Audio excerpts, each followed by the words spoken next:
He was just another homeless man sitting quietly in front of a shelter on a freezing winter night, until a security guard forced him out. But what happened next shocked everyone. David, an old man with tired eyes and a worn jacket, sat silently outside the shelter he could not enter because it was full. People passed by without noticing him, and Mark, the strict guard on duty, saw him as nothing more than a loiterer.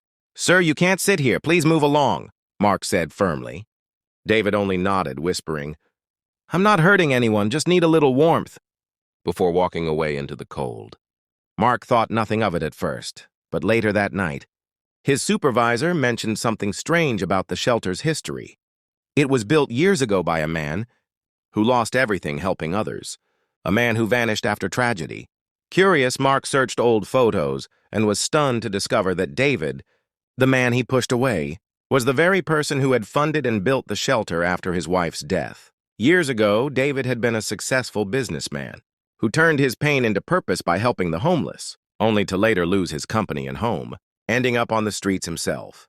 Shocked and ashamed, Mark ran into the night searching for him, finally finding David under a bridge shivering in the darkness.